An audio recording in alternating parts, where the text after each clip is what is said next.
Okay. நீங்க இப்போ வந்து இன்வெஸ்ட் பண்ணணும் அப்படின்னு முடிவு பண்ணிட்டீங்கன்னா, எக்கச்சக்கமான ஆப்ஷன்ஸ் இருக்கு. Stocks, gold, bond, real estate அப்படின்னு எக்கச்சக்கமான ஆப்ஷன்ஸ் இருக்கு. அதில ஒன் ஆஃப் த ஆப்ஷன் தான் மியூச்சுவல் ஃபண்ட். இந்த வீடியோல வந்து மியூச்சுவல் ஃபண்ட டாப் டூ பாட்டம் கிளியரா எக்ஸ்ப்ளைன் பண்றேன். எனக்கு ஒரு கொஞ்சம் டைம் மட்டும் குடுங்க. ஃபர்ஸ்ட் நீங்க வந்து மியூச்சுவல் ஃபண்ட்னா என்ன அப்படின்னு தெரிஞ்சுக்கணும். அதாச்சும் நீங்க வந்து தீபாவளிக்கு வந்து புது படம் போட்டிருக்கான் சன் டிவில அப்படின்ட்டு ஸ்நாக்ஸு, சிப்ஸ் எல்லாத்தையும் எடுத்து உட்காந்து ரெடியா உட்காந்துருப்பீங்க மூவி பார்க்கலான்ட்டு. அப்ப நடுவுல ஒரு ஆட் போடுவாங்க இல்லையா? இந்த மியூச்சுவல் ஃபண்ட்ல இன்வெஸ்ட் பண்ணுங்க. உங்களோட மணிய குரோ பண்ணுங்க. லைஃப்ல செட்டில் ஆகுங்க அப்படின்னு சொல்லுவாங்க. அது மட்டும் இல்லாம இன்வெஸ்ட் பண்றதுக்கு முன்னாடி அந்த திட்டம் சார்ந்த ஆவணங்களை நல்லா படிச்சுக்கங்க அப்படின்னு சொல்லுவாங்க. ஒண்ணுமே புரியாது. ஆட பார்த்துட்டு நாம பாட்டுக்கு போயிருவோம். அதுதான் மியூச்சுவல் ஃபண்ட். இந்த வீடியோல அந்த மாதிரி புரியாது இருந்துச்சு இல்லையா மியூச்சுவல் ஃபண்ட்னா என்னன்ட்டு அதை நான் வந்து சிம்பிள் ஸ்டெப்ல எக்ஸ்பிளைன் பண்ண போறேன். அதுல ஃபர்ஸ்ட் விஷயம் என்னன்னா யார் யாரெல்லாம் மியூச்சுவல் ஃபண்ட்ல இன்வெஸ்ட் பண்ணலாம் அப்படின்ட்டு தெரிஞ்சுக்கணும். அதாச்சும் வந்து என்கிட்ட கொஞ்சம் மணி இருக்கு. அந்த மணியை எடுத்துட்டு போய் எதுல இன்வெஸ்ட் பண்றது, எங்க இன்வெஸ்ட் பண்றது, எந்தெந்த பிளாட்ஃபார்ம்ல இன்வெஸ்ட் பண்ணி க்ரோ பண்றது அப்படின்னு எனக்கு தெரியல. இல்ல அதை ரிசர்ச் பண்ணி இன்வெஸ்ட் பண்றதுக்கு டைம் இல்ல, இன்ட்ரெஸ்ட் இல்ல அப்படின்னு நினைக்கிறவங்க எல்லாருமே வந்து மியூச்சுவல் ஃபண்ட்ல இன்வெஸ்ட் பண்ணலாம். இப்போ நீங்க வந்து ஒரு மியூச்சுவல் ஃபண்ட் ஸ்கீமை வந்து செலக்ட் பண்ணி அதுல உங்களோட மணியை வந்து இன்வெஸ்ட் பண்ணிட்டீங்கன்னா நீங்க இன்வெஸ்ட் பண்ண அசெட் மேனேஜ்மெண்ட் கம்பெனி இல்ல பேங்க் இல்ல எந்த ஸ்கீம்ல இன்வெஸ்ட் பண்ணீங்களோ அந்த கம்பெனி என்ன பண்ணுவாங்கன்னா அதுக்காக ஒரு ஃபண்ட் மேனேஜரை அலோகேட் பண்ணியிருப்பாங்க. அந்த ஃபண்ட் மேனேஜர் என்ன பண்ணுவாருன்னா அவரோட நாலேஜ் எக்ஸ்பீரியன்ஸ் எல்லாத்தையும் யூஸ் பண்ணி எந்தெந்த இன்வெஸ்ட்மெண்ட் ஆப்ஷன்லலாம் இன்வெஸ்ட் பண்ணி என்னென்ன அசட்லலாம் இன்வெஸ்ட் பண்ணி மணியை க்ரோ பண்ண முடியும்னு நினைக்கிறாரோ அதில் எல்லாத்துலேயும் டைவர்சிஃபை பண்ணி உங்களோட மணியை வந்து இன்வெஸ்ட் பண்ணுவார். அப்படியே இன்வெஸ்ட் பண்ணி உங்களோட மணி வந்து க்ரோ பண்ணுவார். அந்த மாதிரி க்ரோ பண்ணுறாரு இல்லையா, அந்த மாதிரி உட்காந்துக்குன்னு ரிசர்ச் பண்ணி இன்வெஸ்ட் பண்ணி உங்களோட மணியெல்லாம் க்ரோ பண்றாரு இல்லையா, அதுக்கு ஒரு சின்ன கமிஷனை எடுத்துக்கிட்டு ரிமைனிங் வந்த ப்ராஃபிட் எல்லாத்தையும் வந்து உங்ககிட்டயே கொடுத்துருவாங்க.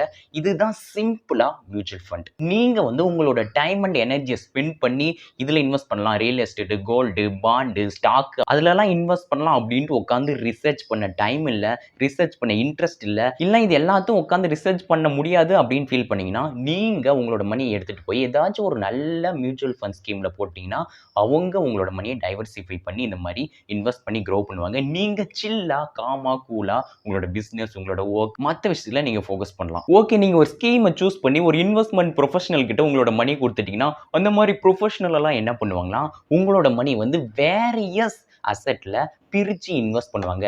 இங்க என்னென்ன அசெட்ல இன்வெஸ்ட் பண்ணுவாங்கன்னா ஒன்னு ஸ்டாக்ல இன்வெஸ்ட் பண்ணுவாங்க. இங்க ஸ்டாக்ல வந்து large cap, mid cap, small cap அப்படின்ட்டு நிறைய ஆப்ஷன் இருக்கு. அது மட்டும் இல்லாம ரியல் எஸ்டேட்ல இன்வெஸ்ட் பண்ணுவாங்க. இல்ல உங்களோட மணி எடுத்துட்டு போய் பாண்ட்ல இன்வெஸ்ட் பண்ணுவாங்க. இது கவர்மெண்ட் பாண்ட், கார்பரேட் பாண்ட் அந்த மாதிரி ஏதோ ஒரு நல்ல பாண்ட்ல இன்வெஸ்ட் பண்ணுவாங்க.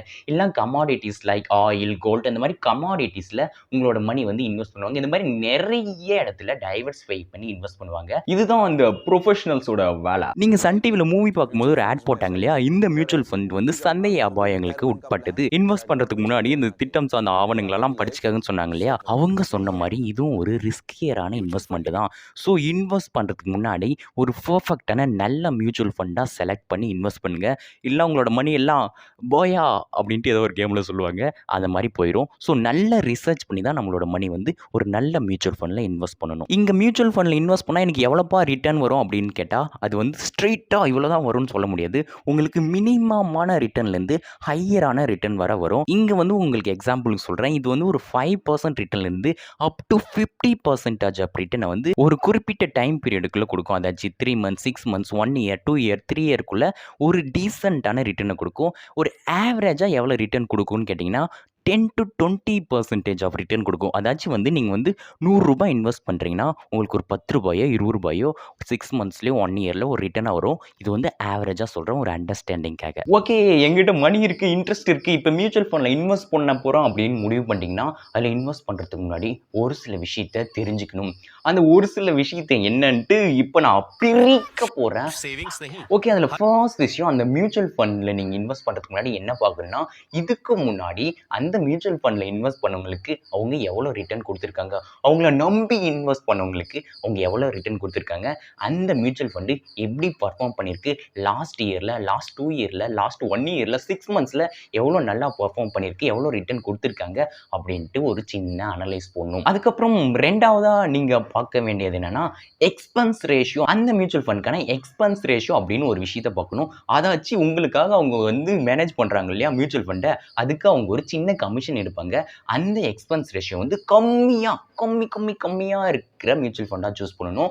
அப்போதான் நம்மளுக்கு வந்து ரிட்டர்ன் வரும்போது அவங்க எக்ஸ்பென்ஸ் எடுத்துக்கிட்டாலும் நெறைய ரிட்டர்ன் நம்மளுக்கே வரும். ஸோ கம்மி எக்ஸ்பென்ஸ் ரேஷியோ இருக்கிற அந்த மியூச்சுவல் ஃபண்டா நம்ம சூஸ் பண்ணணும். இங்க டிப்பிக்கலா எவ்வளோ இருக்குன்னா 0.5%லேருந்து 0.75% வரை டிப்பிக்கலா எக்ஸ்பென்ஸ் ரேஷியோ இருக்கும். ஸோ ரொம்ப கம்மியா எக்ஸ்பென்ஸ் ரேஷியோ இருக்கிற அந்த மியூச்சுவல் ஃபண்டை சூஸ் பண்ணுங்க. ரொம்ப அதிகமான எக்ஸ்பென்ஸ் ரேஷியோ இருக்கிற மியூச்சுவல் ஃபண்டுக்கு பாய். ரொம்ப கம்மியான எக்ஸ்பென்ஸ் ரேஷியோ இருக்கிற மியூச்சுவல் ஃபண்டுக்கு hey I like to deal with you come on அப்படின்ட்டு போயிடுங்க. அடுத்து ஒரு விஷயம் என்னன்னா, நீங்க இன்வெஸ்ட் பண்றீங்களே அந்த அசெட் மேனேஜ்மெண்ட் கம்பெனி இல்ல நீங்க அந்த மியூச்சுவல் ஃபண்ட் வாங்கின அந்த ஸ்கீம் அந்த மேனேஜ் பண்றவங்க வந்து ஒரு ஃபண்ட் மேனேஜரை வந்து ஒதுக்கியிருப்பாங்க இல்லையா, அந்த மணியெல்லாம் இன்வெஸ்ட் பண்றதுக்கு.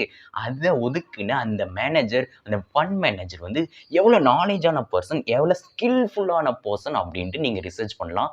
ஏன்னா இது வந்து ஆப்ஷனல் தான். நீங்க வந்து நிறைய மணி வந்து மியூச்சுவல் ஃபண்ட்ல இன்வெஸ்ட் பண்றீங்கன்னா அந்த ஃபண்ட் மேனேஜர் வந்து எவ்வளோ ஸ்கில்ஃபுல், நாலேஜ், எவ்வளோ பக்காவான ஆளு அப்படின்ட்டு ரிசர்ச் பண்ணிட்டு இன்வெஸ்ட் பண்ணணும்.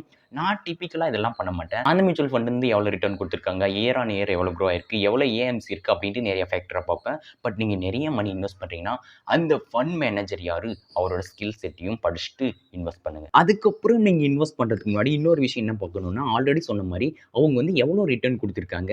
அதாச்சும் 6 மந்த் பீரியடில் வந்து 10% ரிட்டர்ன் கொடுத்துருக்காங்க, 20% ரிட்டர்ன் கொடுத்துருக்காங்க, 40%, 50% ரிட்டர்ன் எல்லாம் கொடுத்துருக்காங்க அப்படின்ட்டு பார்க்கணும். லாஸ்ட் 6 மந்த்ஸில், 1 இயரில், 3 இயரில் எவ்வளோ ரிட்டர்ன் கொடுத்துருக்காங்க அந்த அசெட் மேனேஜ்மெண்ட் கம்பெனி, அந்த மியூச்சுவல் ஃபண்ட் ஸ்கீம் எவ்வளோ ரிட்டர்ன் கொடுத்துருக்காங்க அப்படின்ட்டு நல்லா ரிசர்ச் பண்ணுங்கள். அதுக்கப்புறம் மியூச்சுவல் ஃபண்டில் என்ன நீங்கள் பார்க்கணுன்னா ஏயுஎம், அசெட் அண்டர் மேனேஜ்மெண்ட் அப்படின்னு சொல்லுவாங்க. அதாச்சும் அந்த mutual fund company, asset management company எவ்வளோ மார்க்கெட் கேப்போடு இருக்காங்க, அவங்களோட டோட்டல் வேல்யூ எவ்வளோ அப்படின்னு பார்க்கணும். அதாச்சும் 100 crore, 200 crore, 300 crore, 1000 கோடியா, 1500 கோடியா எவ்வளோ அசெட்டை மேனேஜ் பண்ணுறாங்க அப்படின்ட்டு நீங்கள் பார்க்கணும்.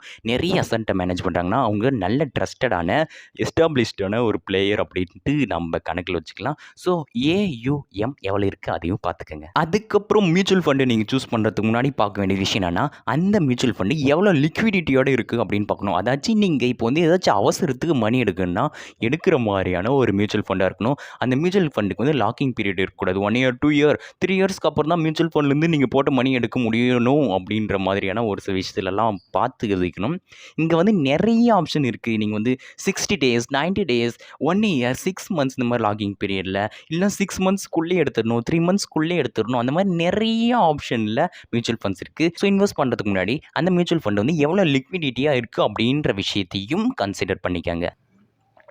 ஓகே, என்ன டைப் ஆஃப் மியூச்சுவல் ஃபண்ட்ஸ் எல்லாம் இருக்குப்பா சொல்லு அப்படின்னு கேட்டிங்கன்னா சொல்கிறேன் வாங்க. இதில் நிறைய டைப் ஆஃப் மியூச்சுவல் ஃபண்ட்ஸ் இருக்குது. அதில் ஃபர்ஸ்ட் டைப் என்னென்னு பார்த்தா என்னோட ஃபேவரட், எடுத்துகிட்டு போய் ஸ்டாக் மார்க்கெட்டில் இன்வெஸ்ட் பண்ணிடுவாங்க. உங்களோட மணியெல்லாம் எடுத்துகிட்டு போய் ஸ்டாக்ஸில் பியூராக இன்வெஸ்ட் பண்ணிடுவாங்க. அதாச்சும் நல்ல ஸ்டாக், நல்ல ரிட்டர்ன் கொடுக்குற பொட்டன்ஷியல் இருக்கிற ஸ்டாக்ஸில் பார்த்து உங்களோட மணி எடுத்து போய் இன்வெஸ்ட் பண்ணிடுவாங்க. ஸோ ஹை பொட்டன்ஷியல் இருக்கிற ஸ்டாக்ல இன்வெஸ்ட் பண்ணுவாங்க.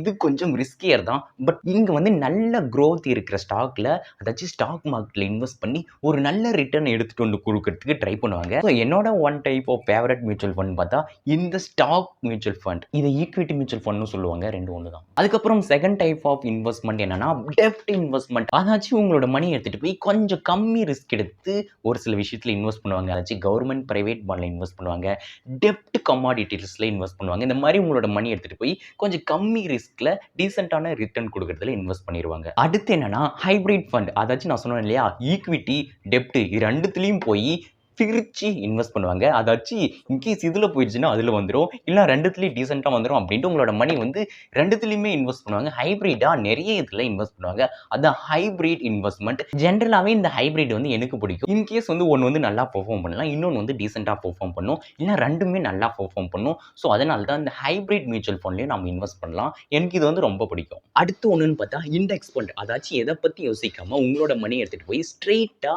இண்டெக்ஸில், அதாச்சும் டாப் 50 இண்டெக்ஸ், அதாச்சும் இந்தியாவில் என்எஸ்ல டாப் 50 இருக்கிற நிஃப்டி 50 இண்டெக்ஸ் ஃபண்ட்ல இன்வெஸ்ட் பண்ணிடுவாங்க. அதாச்சும் இந்தியாவில் டாப் 50 கம்பெனிஸ் இதுதான் அப்படின்ட்டு என்எஸ்ல லிஸ்ட் பண்ணி வச்சிருப்பாங்க ஸ்டாக் மார்க்கெட்ல. அதில் எடுத்துட்டு போய் கண்ணை மூடி இன்வெஸ்ட் பண்ணிடுவாங்க. இதில் வந்து நிறைய இருக்கு. நிஃப்டி 50, நிஃப்டி 100, நிஃப்டி 150 அந்த மாதிரி நிறைய இருக்கு. அதில் இன்வெஸ்ட் பண்ணிடுவாங்க. இது என்னோட ஃபேவரட். நம்ம வந்து கண்ணை மூடின்னு நம்மளோட மணியை கொடுத்துட்டா அவங்க கண்ணை மூடின்னு எடுத்துட்டு போய் நிஃப்டி 50ல இன்வெஸ்ட் பண்ணி விட்டுருவாங்க. Super easy. இதில் பியூட்டி என்னன்னா இதுக்கு மெயின்டெனன்ஸ் சார்ஜ் வந்து ரொம்ப கம்மி. ஏன்னா அவங்களே எடுத்துகிட்டு போய் நிஃப்டி 50 நிஃப்டி 100 தான் இன்வெஸ்ட் பண்ணுறாங்க. அதனால் ரொம்ப ரொம்ப ரொம்ப சார்ஜ் கம்மியாக இருக்கும், ரிட்டர்னும் டீசெண்டாக இருக்கும். இந்த மாதிரி வந்து stocks, gold, bond, real estate அந்த மாதிரி உங்களோட மணி எங்கெங்கெல்லாம் எடுத்துகிட்டு போய் இன்வெஸ்ட் பண்ண முடியுமோ எல்லா இடத்துலையும் எடுத்து போய் உங்களோட மணி வந்து இன்வெஸ்ட் பண்ணுவாங்க. இதுதான் மியூச்சுவல் ஃபண்ட். இவங்க வந்து எங்கே வேணால் இன்வெஸ்ட் பண்ணலாம். Stocks, gold, bond, real estate இந்த மாதிரி எதில் வேணால் இன்வெஸ்ட் பண்ணலாம். ஓகேப்பா, மியூச்சுவல் ஃபண்ட்னா என்னன்னு தெரிஞ்சிச்சு, அதில் எப்படி இன்வெஸ்ட் பண்ணணும்னு தெரிஞ்சிச்சு, என்னென்ன விஷயத்தெல்லாம் பார்க்கணும்னு தெரிஞ்சிச்சு, எல்லாமே தெரிஞ்சிச்சு. இப்போ நான் வாங்கணும் டியூட், எங்கே போய் வாங்குறதுன்னு கேட்டிங்கன்னா, நான் ஆல்ரெடி சொன்னேன் இல்லையா, அசெட் மேனேஜ்மெண்ட் கம்பெனி இல்லை அந்த மியூச்சுவல் ஃபண்டை கொடுக்குற அந்த ஸ்கீம் கொடுக்குறாங்க இல்லையா, அவங்ககிட்டயே டைரெக்டாக வாங்கிக்கலாம். பட் அதெல்லாம் வேணவே வேணாம். நம்ம வந்து ஸ்டாக் மார்க்கெட்டில் இன்வெஸ்ட் பண்ணுறதுக்கு என்ன பண்ணுவோம்னா, ஒரு புரோக்கர் கிட்ட ஒரு டிமேட் அக்கௌண்ட்டை ஓப்பன் பண்ணுவோம். அப்ஸ்டாக்ஸ், க்ரோ, ஜெரோதா அப்படின்ட்டு ஓப்பன் பண்ணுவோம். அந்த ஆப்லேயே ஈஸியாக நம்ம இந்த மியூச்சுவல் ஃபண்டையும் வாங்கிடலாம்.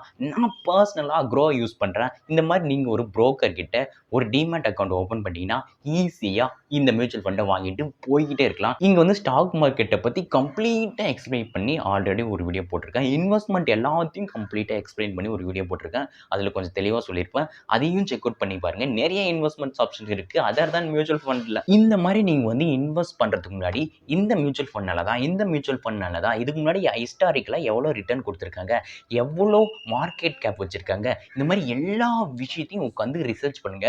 இது ½ அன் ஹவரை விட ரொம்ப டைம் எல்லாம் எடுக்காது. எவ்வளோ ரிட்டர்ன் கொடுத்துருக்காங்க, அவங்க கிட்ட எவ்வளோ கேபிட்டல் இருக்கு, இதுக்கு முன்னாடி எவ்வளோ ரெப்யூட்டேட் இருக்கு அப்படின்ட்டு எல்லா விஷயத்தையும் நீங்க ரிசர்ச் பண்ணுங்க. இதுல வந்து மணி கண்ட்ரோல் அப்படின்ட்டு ஒரு வெப்சைட் இருக்கும். அதுல எல்லாத்தையும் தெளிவாக போட்டு வச்சுருக்கோம். அது வந்து ஃப்ரீ தான், அதை யூஸ் பண்ணிக்கோங்க. என்னென்ன ஆப்ஷன் இருக்குது, டெப்ட் இருக்கா, இண்டெக்ஸ் இருக்கா, இல்லைனா அந்த மாதிரி என்னென்ன இருக்குது அதையும் போட்டிருப்போம். எவ்வளோ ரிட்டர்ன் கொடுத்துருக்கான்னு போட்டிருப்போம். எவ்வளோ கேப் இருக்குது எல்லாத்தையும் தெளிவாக போட்டிருப்போம். அந்த வெப்சைட்டோட லிங்க்கை டிஸ்கிரிப்ஷன் கொடுக்குறேன். அதை கிளிக் பண்ணி ரிசர்ச் பண்ணுங்கள். இது ½ அன் ஹவரோ 1 ஹவரோ தான் ஆகும். உட்காந்து தெளிவாக ரிசர்ச் பண்ணிங்கன்னா பக்காவான மியூச்சுவல் ஃபண்டை நீங்கள் பிக் பண்ணி இன்வெஸ்ட் பண்ணிவிட்டு போயிட்டே இருக்கலாம். இங்கே வந்து நான் எந்த மியூச்சுவல் ஃபண்டில் இன்வெஸ்ட் பண்ணுறேன், இதை சூஸ் பண்ணுங்க அப்படின்ட்டு என்னால் ரெக்கமெண்ட் கொடுக்க முடியாது. அந்த மாதிரி பண்ணவும் கூடாது. அதனால் நான் வந்து எதில் பர்டிகுலராக இன்வெஸ்ட் பண்ணணும், இதில் இன்வெஸ்ட் பண்ணலாம் அப்படின்னு சொல்லலை. எக்கச்சக்கமான இருக்குது. நான் ஸ்க்ரீனில் வேணால் காட்டுறேன். நான் வெப்சைட்டில் தெளிவாக போட்டிருப்போம். அதில் போய் பார்த்துக்கோங்க. ஓகே, மியூச்சுவல் ஃபண்ட்ஸை பற்றி பிரிச்சிருப்போம்னு நினைக்கிறேன். இப்போ பிரிச்சுட்டேன் இல்லையா, இப்போ நீங்கள் போய் ரிசர்ச் பண்ணி இன்வெஸ்ட் பண்ண ஸ்டார்ட் பண்ணுங்கள். இந்த வீடியோ பிடிச்சிருந்தா லைக் பண்ணுங்கள், ஷேர் பண்ணுங்கள். என்னோட நேம் வந்து ஏகே. உங்களை ஒரு நெக்ஸ்ட் வீடியோவில் பார்க்குறேன். டைம் ஆயிடுச்சு, கிளம்புறேன். பாய்.